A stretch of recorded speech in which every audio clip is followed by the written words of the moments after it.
So let's dive in. My talk it's titled, Let's Talk About Talks, What Makes a Great Talk. Now, I know that that title is vague. I've done it deliberately. I've done it because I want to really emphasize something that probably a lot of you are thinking. You're probably all asking a question, regardless of whether you really realize it or not. And the question that you're asking is, what's in it for me? Now, I know you may think that, oh no, I'm here to learn. I'm here to take something in. I'm coming here to see what Nathaniel can teach me so I can maybe give some talks soon. But ultimately, when you boil it down, you're asking the question, what's in it for me? And that's what this talk is about. The answer to that question in your heads. When you write your proposal, someone will read it and somebody will ask themselves, what's in it for the audience if this person gives a talk? When someone sits in your talk, maybe for the first time they've never seen you speaking, they never think about all the other benefits that you're going to receive from giving talks. They're never thinking, I really want to raise this person's profile, or I really want this person to have another speaking opportunity, even though those are all benefits that you are going to get from giving talks. What they will be thinking is, what can I learn from what this person has to say? What does this person have to say that can help me? And this is an important point that we must remember. Talks must serve a purpose to their listeners. And in this talk, I'm going to talk about a few tools that have helped me to frame some of my talks to try and achieve maximum impact. Now, I'm going to say the word talks so many times, I apologize in advance. But a little bit about me. Like Sue said, my name is Nathaniel Okenwa. My preferred pronouns are he, him. And I work as a developer evangelist at Twilio. Now, I'm very fortunate because I work at a place where I get to write code and talk about it for a living. And those are two things I absolutely love to do. Hence, my friends call me Chatterbox Coder. And you can find me on all the socials at Chatterbox Coder. Feel free to hit me up, reach out if you ever have any questions. And also, if you leave any questions in the comments, I won't be reading them while I'm talking, but I'll definitely circle back to them just afterwards. So definitely ask any questions that may pop up in your minds. But I told you a bit earlier about the first time that I went to Global Diversity CFP Day.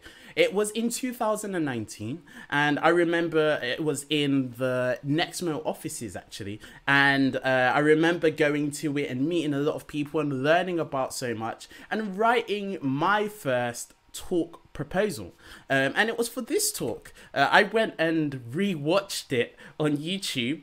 It's only 6 minutes long, and it's funny because back then I remember it felt like such a big momentous moment. It still is a big momentous moment in my speaking career, but when I went and re-watched it back, I was sometimes a little bit critical, and I had to reframe and be a bit more compassionate to myself, because this was the first talk I gave. And a big shout out to Coed Code. There were a meetup in London, and they actually hosted a meetup day with only a lineup of first-time speakers, many of whom came from Global Diversity CFP Day. I actually met someone very famous, a little claim to fame. I hope I'm not embarrassing them, but someone else who was at that event giving a really, really cool talk was our very own Sue Shardley. So Global Diversity CFP Day definitely works. So back to the talk that I gave. It was called Kicking Off. It was a 5-minute lightning talk about how I started to get into the world of tech events and some of the lessons I learned from my hobby of kickboxing. Now, when I rewatched this, I tried to rewatch it with the frame of mind asking the question, what's in it for me now? Me, Nathaniel, 2 years later, what's in it for me? And honestly, I remember feeling a little bit disappointed because I didn't necessarily have some nice takeaways that I could use to make it relevant to me. I was just telling a little bit about my own story, which I'm not saying is boring, but doesn't give someone in the audience something that they can take away and use. Now, fast forward from 2019 2020. This is another talk I gave. It was at a conference called You Got This, and it was called 0 to 100 Real Quick. And it was about making your first days at a new job counts. And this was because I had just started my job at Twilio, and I wanted to talk about my experience getting started. Now, when I looked at and I rewatched this video before this talk, first of all, there was like a lot of growth that I'd learned from practice and going to meetups over time. But one thing that was very specific that I think made this talk stand out more than my previous one, at least for me personally, was because lots of people came up to me later. They didn't just say, oh, it was a great talk, which they always do, and I appreciate that. But they came back to me later and said, oh, I rewatched your talk when I started my new job. Or someone told me they rewatched my talk before they started a PhD, which isn't even tech related. I had answered that question, what was in it for the audience, so well that some people decided to go back to get it again when they needed it. And I remember someone actually reached out and asked me to give them speech coaching. And I was like, whoa, I'm just getting started at this. There's still so much for me to learn. But I remember before I gave the speech, I read a book. It's a book that I love. I highly recommend it. It's called Now You're Talking by Lynn Roseman, and it really goes in depth into how you can make your talks and speeches better. And I highly recommend this book, and I'm sorry, but I'm going to steal so many quotes and things from this book and leave them dotted around. So if you maybe want to find out more about the source material, lots of my talk will be based on what's in this book, as well as other experiences that I've had over the years. So I remember when I was reading this book, and there was a particular quote that really stood out to me quite early on. It says, your audience wants to know what's in it for me. And it's your job as a speaker to give them an answer that justifies them giving you their time and attention. Time and attention is valuable. And make sure that when you are planning your talks or giving your talks, that those talks give the audience something that they can take away, that they can use. And what you need, what I think is the first ingredient to a great talk, is to find a core message. A core message that stays right at the center of your talk, which is the thing you want to say. This is your big idea, your opportunity to bring a fresh angle to a subject. You have to have a clear message, a point to where you are going. It's not good enough to just have beautifully produced slides with lots of graphics and statistics and sample code. You need to have a journey and a place where it ends. Without a clear message, there is no point going further, even from the planning and proposal stages, because you're going to end up bringing in all sorts of irrelevant information into that talk. I'm pretty sure we've left a few talks in our time where there was so much information, but we didn't really learn anything. It's important that you find that key message that you want the audience to hear. Now, it can be a bit tricky to decide on that key message, to figure out what it is. But here are some things that helped me to sometimes find some of the key messages for the talks that I've been given. One big thing I love to do is to work backwards. So I start from the outcome that I want to have, and I think about what an audience member should leave that talk thinking. What should they leave that talk wanting to do? And I work back and try to simplify it to find my core message. Another thing which I like to say is to make it memorable. You don't want it to be a long paragraph. You want it to be a short and really the simplest expression of your idea. That way, it's something that they can hold on to, and oftentimes it ends up being a link to the entirety of the content of your talk. They remember that one small thing, and it triggers all the other connections to the other information that you had in your talk. And last but definitely not least, and it's so important, is to write it down. In my opinion, it doesn't exist until it's written somewhere. And it's really important to do this now, early on in the process, as you're writing your proposals. And the reason why this is so important is because as you're writing your proposals, as you're writing your talks and coming up with your structure, and I say this from personal experience, it can be so easy to get distracted and to go off on tangents. But if you have your core message written down, you can always ask yourself after you've added a slide or added a piece of content, does this support my core message? I actually had to do it for this slide. If you look behind the scenes, there's some slides that are skipped because when I went through them, I was like, this doesn't actually add much to that core message that I was trying to tell. Now I'm gonna open the bonnet and show you under the hood and tell you what my core message is in this talk. What is the thing I want you to remember when you leave and when you think back on this talk? Or what's the thing I want you to remember when you're about to write your own talk? It's the phrase, what's in it for the audience? Why are they there? It's my first point and it's also my key message. Something that you should hold should be really important to that talk, and it should be right at the foundation of it. Now, once you've decided what your core message is, where you're ending up, writing your talk really becomes like drawing a route on a map. You know where you want to end up. You know how you want the audience to feel when they leave, and you need to figure out what is the optimal route to get there. And oftentimes when you do that, you're going to have to decide what kind of talk you are actually trying to give. Now, oftentimes when I'm about to plan a talk, I like to think of talks in 3 buckets. Educational talks, persuasive talks, and inspirational talks. And I'll just tell you a little bit about the way I think about it. I like to think of educational talks as talks that teach some facts about a particular subject, or they show how to solve a specific problem, or maybe explore an entirely new concept. We actually get a lot of these in tech talks, maybe when a new language comes out and someone wants to talk about it, or maybe when you go to a workshop which is specifically showing you how to use JavaScript, or when they're telling you about all the JavaScript quirks that there are. I'm a JavaScript developer, so JavaScript quirks are very close to my heart.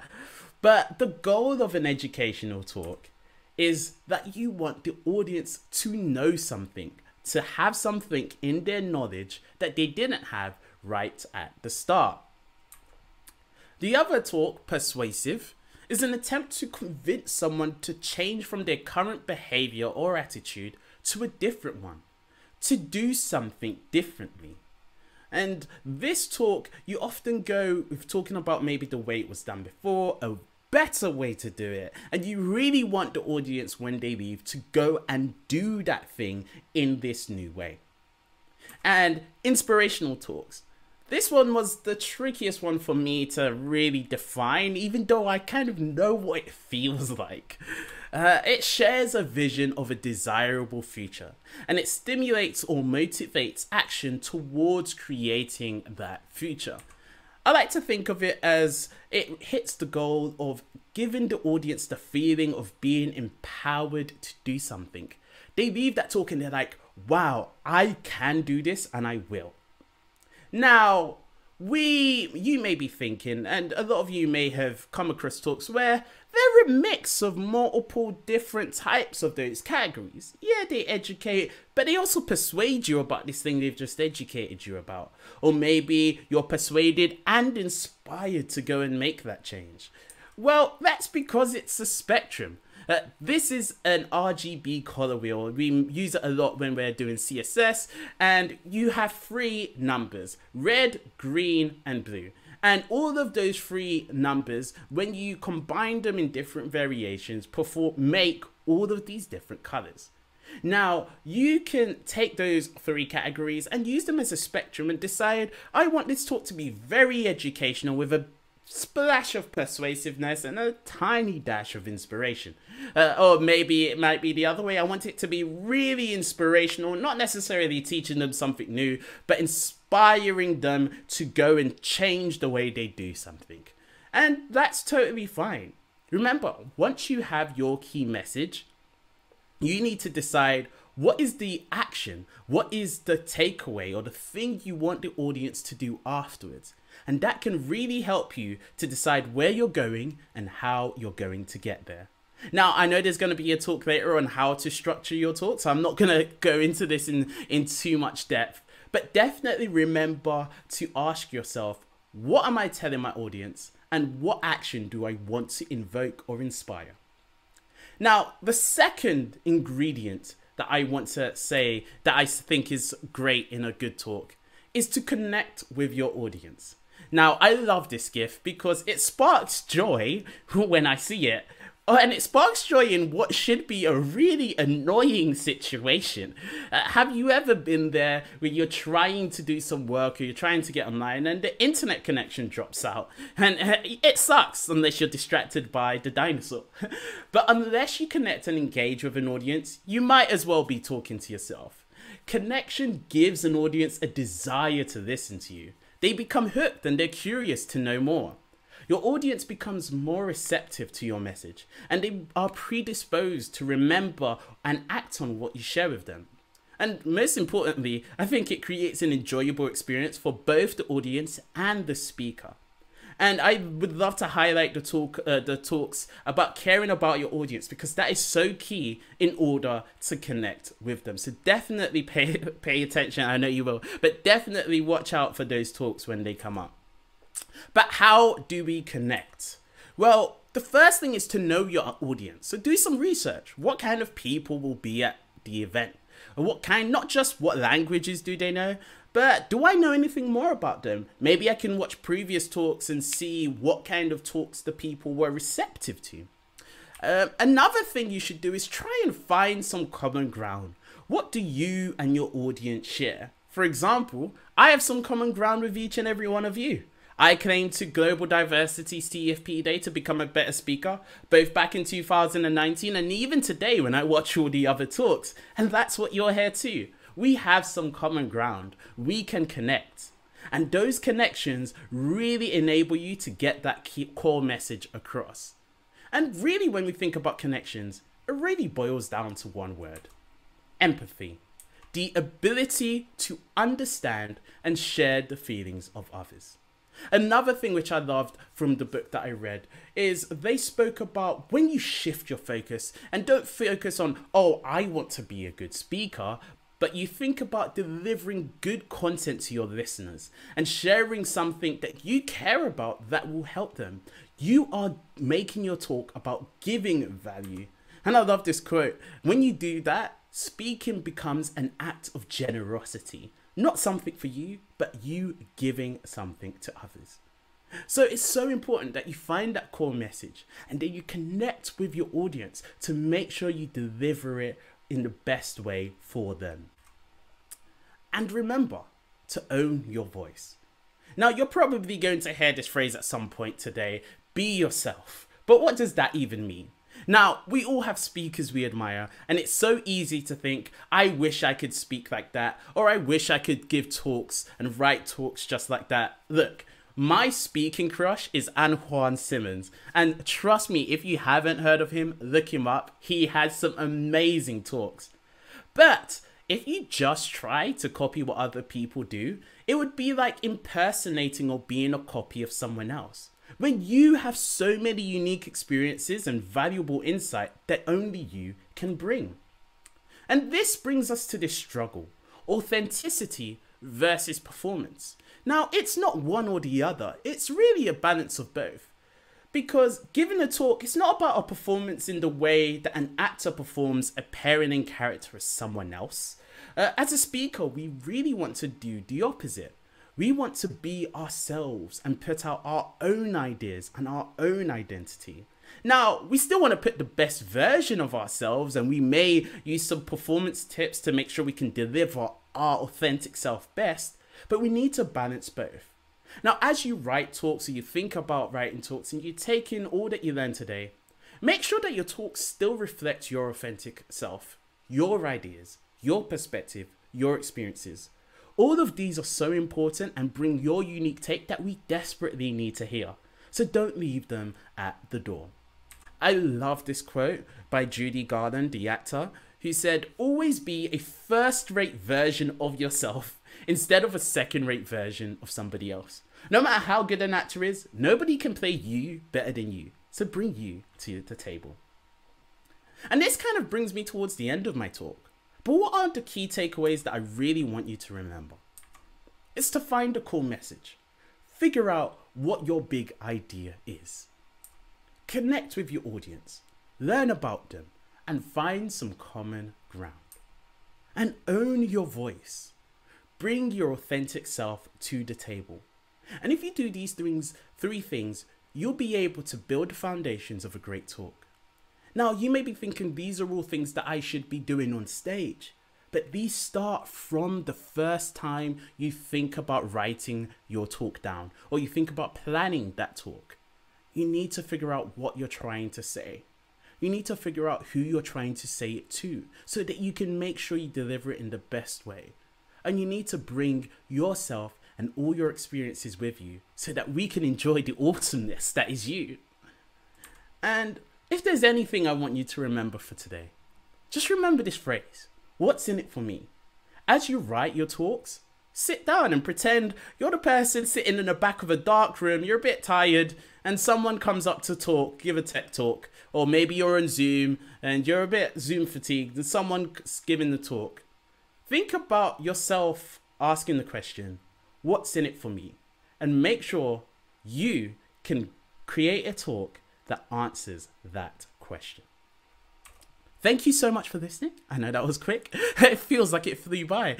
My name is Nathaniel Okenwa. My preferred pronouns are he, him. I'm a developer evangelist at Twilio. My friends call me Chatterbox Coder, and you can feel free to reach out to me on Twitter, LinkedIn, Instagram, all of the things. I really would love to hear from you. I'd love to hear about where you're speaking. So if you are speaking, hit me up and tell me you're speaking at a place, and maybe I can come and check it out. I'd love to see the products of Global Diversity CFP Day, just like I did when I listened to talks at Coed Code.